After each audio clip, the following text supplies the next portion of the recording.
Wilson, Mary Catherine Ham, Brian Neiman, today's newsmakers, and you. The Morning Majority, 630. WMAL. 7:07 on WMAL. Neiman and Wilson in this morning. Mary Catherine has the day off. About a half hour from now, we'll talk with Trevor Maddich, former Redskin, about the Skins' strong performance, I think you have to say. I almost hate to get excited, but I am a little excited. Strong performance against the Colts, minus Peyton Manning, of course. So we'll talk to Trevor at 7:36. And Eric Erickson from Red State joins us about an hour and a half from now at 8:36. Pleased to be joined now on the phone by JOE DiGenova, our legal expert, former U.S. prosecutor. I don't want to get too far ahead of myself, but it seems that Moammar Gadhafi is out in Libya. Who knows where he is? Perhaps he's dead, but probably he's going to flee the country and go somewhere else. I'm just curious, what will happen to him, Joe, if he say, let's say he goes to Chad or some other country in Africa? How will the international world respond to that? Can they bring him to trial for anything? And would the United States lead in that fashion? Well, this is obviously a political question, not really a legal question. He's clearly guilty of crimes against humanity and war crimes. But that, sometimes people get away with murder in the international community because the great vast majority of countries just want peace. In other words, they don't want any conflict at all. He would be subject automatically to the jurisdiction of the International Criminal Court at The Hague. He would also be subject to any special tribunal that would be set up by the United Nations to try war crimes trials. That happened, as you know, in Kosovo, where a special war tribunal was set up and is in existence till this day.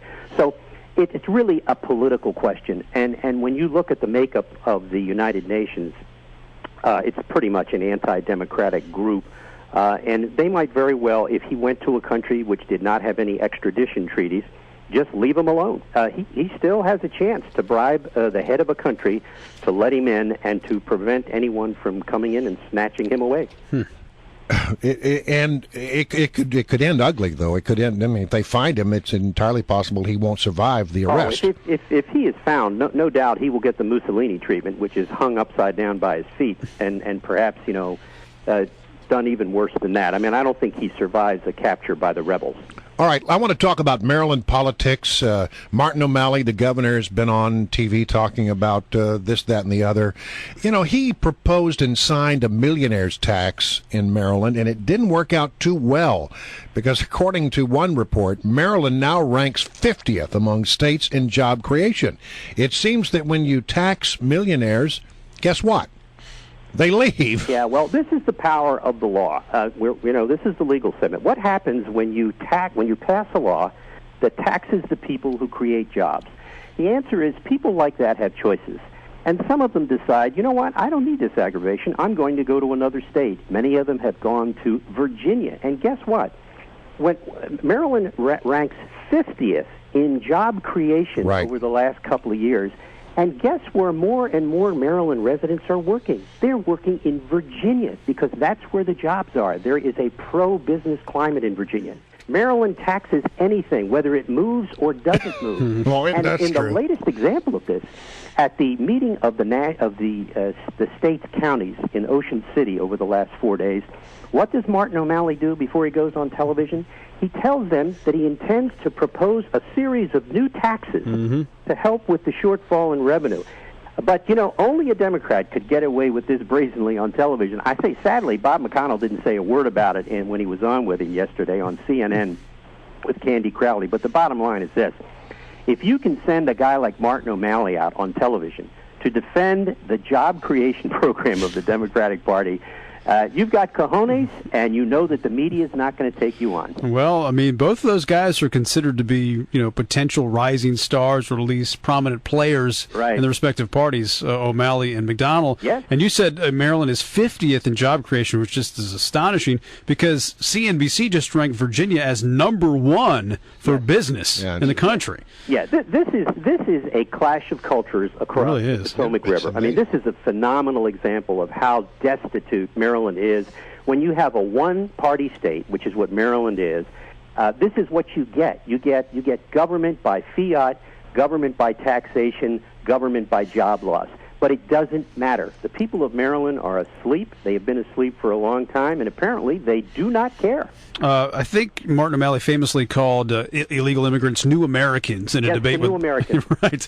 Yeah, very new. In fact, they're so new that they can't speak English, they can't vote, they're they not can't here do legally. a whole bunch of things. Okay. Well, those new Americans got a somewhat new lease on life last week when the Obama administration came out and said, we're going to change our policy. We're going to make it official, at least, that we're really going after illegals who are committing felonies. If you commit a felony or you're a danger to a society, a national security risk, then we will deport you. Those that have been in the country for a while can stay, and we'll maybe even give you a work permit so that you can stay. Is that legal? Can they just do that without Congress? How does that work, Joe? Yes, they can. They have legal authority under the regulations under the Immigration Act to enforce the Immigration Act as they see fit. The president has the authority to see that the laws be faithfully executed, and the only way to hold him accountable is not through litigation, but through impeachment, which isn't going to happen. You know, the DREAM Act, which is this new regulation enforcement procedure that the administration has set up, is really nothing more than the DREAM Act by executive fiat. And what they are doing is they're doing by regulation what the DREAM Act would have done by law. There's nothing that can be done about this except at the ballot box, and that's what elections are for. But this is basically the DREAM Act done by executive fiat. Dominic Strauss-Kahn is back in the news because it now appears that prosecutors will tell his accuser today that they will not pursue the case because of doubts about her credibility and a lack of evidence proving a forced sexual encounter. Yeah, this is clear according to reports over the weekend. Apparently a letter was delivered to the victim's attorney, Diallo, the victim, her attorney, Kenneth Thompson, late last week, in which it said they're going to have a meeting with her and her lawyer today at 10 o'clock. And in the letter they said, this time cannot be changed and you must attend, which means that they're going to file a motion today. They're going to file a motion which is called dismissal by recommendation, in which they will ask a judge to formally dismiss all the charges against Dominic Strauss-Kahn, and he will be a free man. This is... I give Cy Vance a lot of credit because he could have stood up and just pushed this thing through, but her credibility has been sorely hurt by collateral matters. By the way, her story has never changed about what happened in the room.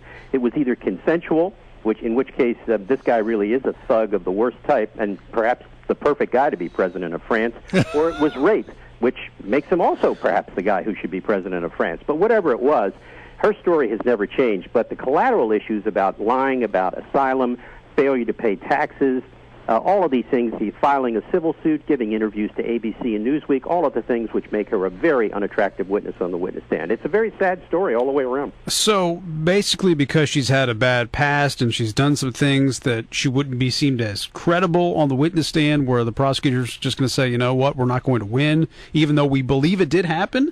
That's exactly what they're going to do, because they're saying that a jury trial is something in which they have to have confidence in their witness. Now, she lied to them. That was her biggest problem. All right. If she had told them everything from the get-go about the asylum lies and about not paying taxes and about the conversation with the guy in Arizona in the detention center about mentioning Strauss-Kahn's financial ability, if she had told them all about that from the beginning, they would have had no problem putting her on the witness stand. But her problem was she lied to the prosecutors and lied to the detectives, and that's the one thing you just never do. All right, Joe. Good to talk to you as always. Appreciate your time. Okay, thank you, guys. Thanks, Joe. Joe DiGenova, our legal expert, former U.S.